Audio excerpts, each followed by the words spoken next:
If your girlfriend quits her job, would you let her live with you for free? So here's a scenario. Am I the asshole for refusing to put my girlfriend on the lease if she won't pay rent? I'm 29, male, girlfriend is 27, female. Together 3 years, living together for 2. Rent is $1,800 plus $200 for utilities. I make more, so we split 60-40. That works fine. Chores are pretty balanced. She now wants to quit her job for 3 to 6 months to reset. She says she'll pay $0 towards rent or any bills. But she still wants to be on the lease and have equal say in decisions. She offered to do more chores to make up for it. I could technically cover everything, but it'll drain my emergency fund and delay saving for a house. If anything unexpected comes up, we're screwed. Also, the landlord doesn't care about the extra chores, just the money. I suggested some compromise though. Here's the compromise. She still pays a reduced amount, like say 25%. She uses her $5,000 that she has in savings before dropping to $0 paying towards the rent. We could move to a cheaper place if she's still out of work. Or we write a simple loan agreement and she pays me back later. This is what she has to say. She says that's transactional and not supportive. Her stance: couples help each other without keeping score. And doing most of the cooking and the cleaning should count.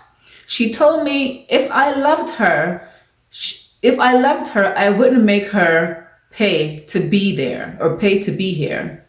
Now I'm feeling guilty, but also worried. I'd be stupid to drain myself financially. Am I the asshole for saying she can't be on the lease without contributing? Is there a middle ground? What am I missing? So this is kind of a tricky one. I guess that kind of takes it back to that whole conversation about in relationship 50-50. But in this case, because he makes more, he's already doing 60-40. Keep in mind, they're not married, right? They're not married. They've been together for, he said, 3 years. They're not married. It doesn't mention anything about kids. And he pays a higher portion of the rent and higher portion of the utilities because he makes more money. But she just wants to quit her job just to reset for about 3 to 6 months.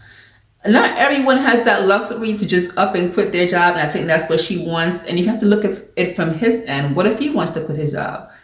Maybe he wants a 3 to 6 months reset. Would she be able to do the same thing and pay all the utilities if the roles were reversed? What if he wanted to quit?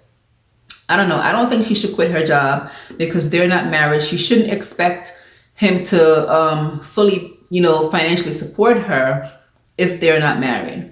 And if this is the way she feels now, like if they ever get married, he has to understand at some point, once they start having kids, she's going to insist that she's be a stay-at-home mom. I don't think she actually wants to work. It looks like this is like a soft launch for her to be like, okay, let me see if I could take off like 3 to 6 months. And once we get married, I could push the limits even further once we're married. So I don't know. I don't necessarily think he's the asshole, but at the same time, I think he kind of is the asshole because it's the man's duty to provide. If you're going to be a man and be in a relationship, you kind of are supposed to be providing for your woman. But I'm kind of on the fence with this. So let me know what you think in the comments. And if you like this video, make sure you hit that like button, and make sure you hit that follow button as well. All right. And catch me in the next video. Bye.